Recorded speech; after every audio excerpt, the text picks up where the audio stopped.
So I want to invite everybody to stand. We're going to make a circle, a nice big circle, pretty much ready for our chairs. All right, so in this activity, I'm going to give a prompt. I'm going to say some words, and if this is something that relates to who you are, I want to invite you to take a step into the circle. You can stand in the circle. And those of us who are not in the circle will say, "We see you." Let's practice together. We see you. Step inside the circle and be held if you have asthma or someone you know has asthma. We see you. Nationally, the childhood asthma rate is about 9% in the U.S. 9% of kids have asthma. In Philadelphia, 22% of children have asthma in the city. So nearly 3 times the national average. Another quick fact is the American Lung Association regularly gives Philly an F as far as our air quality. What's that? That's ridiculous. Yeah, it is ridiculous. People have different definitions of what the energy hub is or might be or so on, but that's kind of that's where I like to start. It's really this very coherent plan that's got multiple parts that's being promoted by some parts of the business community in the region to use natural gas for a lot of things. The landscape of global energy has shifted. America is the top producer of natural gas in the world and the second largest producer of oil in the world. Marcellus Shale, the largest natural gas field anywhere, spans the northeast United States. Now imagine a place only 100 miles from Marcellus. A place with an abundance of water, an abundance of natural resources. This place has a unique infrastructure for getting products to market and the finest freight rail connections on the East Coast. World-class ports along a major river, housing a wealth of available land already zoned for heavy industry. Unlike a place that would have developed later and at much larger scale, like Gulf Coast or Houston, Philadelphia still retains the Atlantic, what was the Atlantic refinery, what's now known as Philadelphia Energy Solutions. It's the oldest operating refinery in the United States. It's very close to the center of the city and the center of the region. When it was first established in the 19th century, it felt far away from where people lived. Today, it's right in the middle of the city. The CEO of PES, his name is Phil Rinaldi, and he has this grand plan, which he calls turning Philadelphia into an energy hub. So that means bringing more of these oil trains by rail, and it also means building pipelines to the city so that we can refine fossil fuels, more oil and gas here for export to make things like plastics and fertilizers. Yeah. Well, don't someone have to okay him to do that? That's a great question. Who on earth is giving them permission? Yeah, so we're going to get into that in just a second. Philadelphia Energy Solutions is going to be an energy solutions center. That's going to be producing gasoline and diesel fuel and heating oil and jet fuel, chemical feedstocks like propylene and cumene. It's going to be generating electricity. It's going to be making urea, ammonium nitrate. It's going to have all of that kind of industry on the site. There's a whole nexus of industries that see this great potential of the Marcellus and Utica shale gas fields to the west of us in western Pennsylvania and Ohio largely. So close and yet so far. In many parts of the world, the price of natural gas is so much higher than here in the US right now that it's easy to imagine exporting some of it. When you think about the scale of the potential impact of an energy hub in this region, we could, with Pennsylvania's gas supply, pretty reliably supply all of New England and the Mid-Atlantic region with all of their natural gas needs.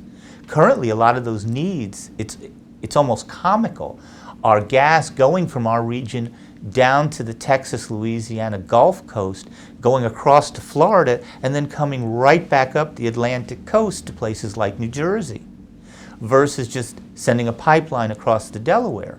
It seems rather absurd from an efficiency standpoint, and it drives up the cost as a result because you have a lot more infrastructure to maintain. So the single biggest missing element of the Energy Hub vision as it's promoted from the business community is the last 50 to 100 miles of pipeline connections at various locations that could complete the transportation of the gas from the west to Philadelphia.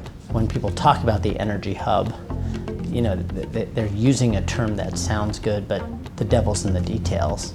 You know, of course, the proponents of expanding the Energy Hub, creating a pipeline, increasing oil train traffic, they won't tell the public about all the risk that comes with those things and the long-term effects. What we have to determine is what kind of energy are we going to use in the future?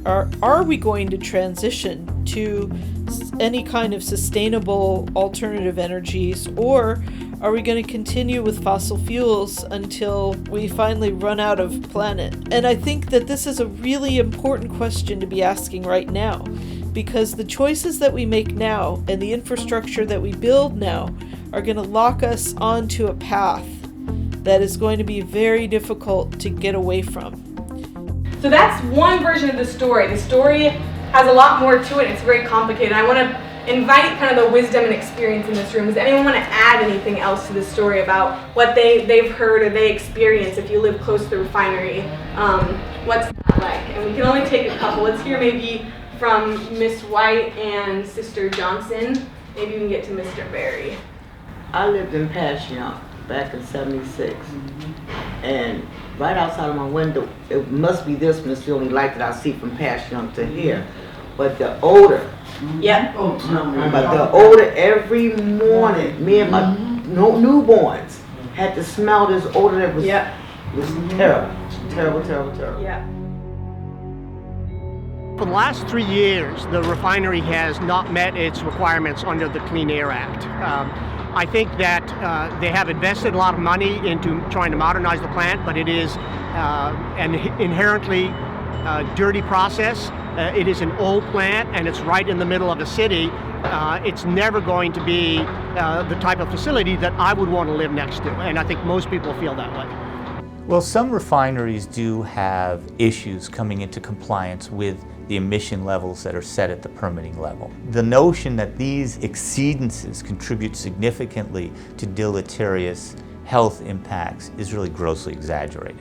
They are violations, they are excursions, they do need to be taken care of. I do not view the government's response on these to be a slap on the wrist. Well, we know that studies have been done around Philadelphia Energy Solutions, which is the successor for the Sunoco refinery in South Philadelphia. And we know that they emit hundreds of tons of particulate matter, PM 2.5, which is the very small microscopic particulate matter, which we do know triggers asthma in young people. I have seen one asthma study. They looked at lung cancer, and they found that lung cancer rates were highest around certain areas of Philadelphia, and Gray's Ferry is one of those areas, and that's in southwest Philadelphia, near the refineries. Another area, of course, was Bridesburg, Port Richmond, and those are the places that are intensely industrialized already, and those are the places where a lot of the infrastructure would expand into. There is evidence of enhanced asthma rates and lung cancer rates in Philadelphia, but assigning them specifically to the refineries is disingenuous at best. Many of these issues have much more to do with domestic conditions in terms of dust in the household. Lung cancer, I think you would also find a correlation to high smoking rates in this area as well. Out last night, hundreds of people protested a plan to expand the fossil fuel trade in Philadelphia. The demonstrators rallied outside the Philadelphia Energy Solutions refinery in Gray's Ferry. They're against the refinery's plan to become a hub for trading crude oil. Protesters claim the proposal could increase pollution or lead to environmental disaster. Our city, our state, Phil Rinaldi, go away! This is our home. Leave us alone. Philly will not be you sacrifice something. This is a train load of crude oil from North Dakota. It's the real McCoy. This is a shipment that we've purchased from the Norwegian company Statoil. You won't get to see all of the rail cars because you just can't take it in the scope. There's 120 cars stretching for 1.5 miles. 3. All right. Problem is the oil coming from the Bakken is highly explosive. We're often carrying it in trains that are carrying millions and millions of gallons. I think in one of the West Philadelphia zip codes, right by Drexel and University of Pennsylvania, there are approximately 54,000 people who live within the 1 mile evacuation zone for an explosion. So this is a perfect example of what I'm talking about. I live a little bit, a few blocks down. These come right next to me. I work a few blocks away. If there was an explosion, I would not be able to evacuate. That is true all along the railway. Anyone that lives or works, if there's an explosion, we're not going to be able to evacuate. There have been 2 derailments in Philadelphia so far. In other places where there has been explosions, there have been a number of people killed. Don't tell me that this is safe. In the scheme of things, though the installation of a pipeline can have some short-term effects, long-term it can distribute the product with far fewer potential ramifications. Sunoco Logistics have been unveiling plans for the new Mariner East 2 pipeline from Pittsburgh to Philadelphia. It would be built next to an existing pipeline already operating in the state. Construction and maintenance would create 200 to 300 good jobs in the area. These are good paying jobs. These are family sustaining jobs. This is what economic revitalization is about. We have a very sophisticated and well-trained labor pool here in the Philadelphia region, so if we can make the economics work, then I think we end up with a very robust manufacturing hub. In general, building fossil fuel infrastructure creates jobs as you build the infrastructure, but not a lot of jobs once that infrastructure is built.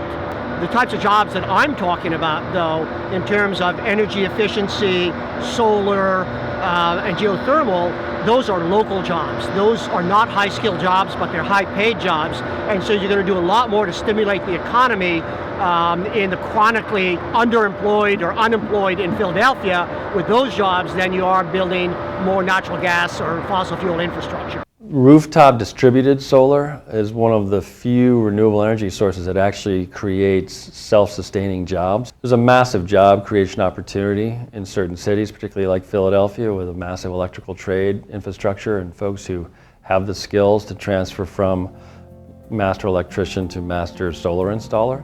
And I think that's another reason why we're looking hard at the city, who has a capacity, wouldn't really need much in the way of job training.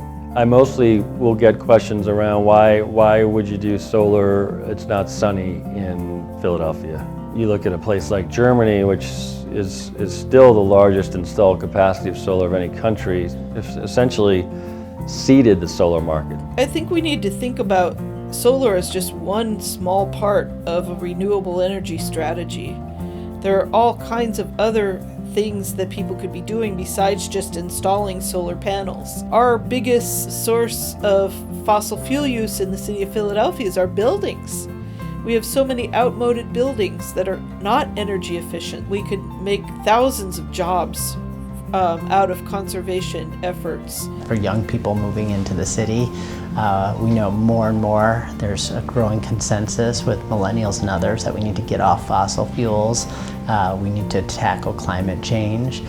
We need good paying jobs. People who move to Philly do so because they want a high quality of life, and and that's really counter to many of the interests that are pushing this old way of doing things. Okay, so we're gonna sing Under My Feet.